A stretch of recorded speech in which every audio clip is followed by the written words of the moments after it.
Long before cities, before nations, before names were given to things, there was an accident. A single rescue capsule tore through the sky and fell into a nameless world. A world similar to Earth, but not Earth. Its seas reflected familiar stars.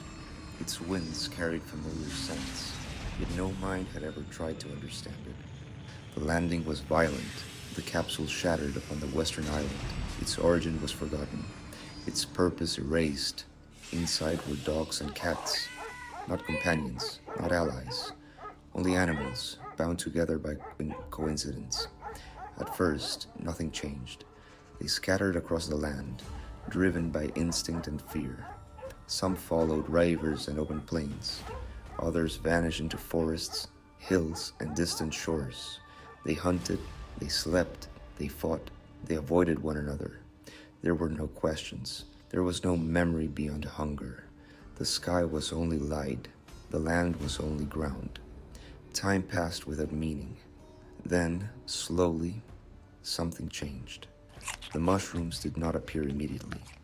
They had always been there, growing in shadowed forests, beneath stones, inside caves, and across damp wetlands where lakes dissolved into mist and mud. But one day, by chance, they were consumed. Nothing happened at first. Then dreams came. Not fleeting images, but memories. Faces lingered, sounds returned. The past no longer vanished with sleep. One became two. Two became many. And gradually, irreversibly, the world changed. Instinct loosened its grip. Animals began to hesitate, to remember, to recognize. Fear of death emerged. Curiosity followed. The sky was no longer empty. The sun was no longer just warmth. Sounds began to repeat.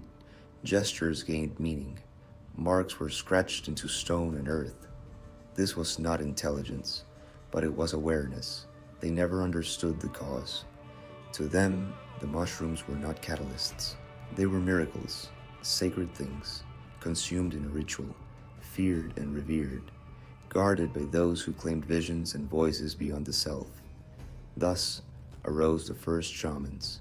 Thus were raised the first totems. Thus was born faith before knowledge, and with change came imbalance. The dogs, now more than animals, gathered in greater numbers. They coordinated. They remembered paths, rivals, and victories. The cats, fewer and scattered, could not match them. What followed was not a war, but a force of movement. The cats were pushed back, not destroyed, but driven toward the central island, surrounded by water and desolation. This moment would be remembered as the first displacement.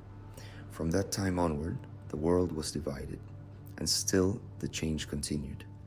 Groups formed not only by instinct, but by lineage, belief, and place. Dogs divided into packs and clans, cats into houses and bloodlines. Ritual centers appeared. Permanent shelters became places of gathering. The first tribes emerged, and with them, the earliest seeds of cities. They were no longer animals, but they were not yet a civilization. History had begun, and there would be no turning back. As time passed, the change did not stop. The animals became smarter, not suddenly, but steadily. Sounds turned into words. Words turned into meaning. Language grew, and with it, needs. Hunger was no longer enough. Safety was no longer enough. Behavior changed. Communities became larger, more stable, more organized.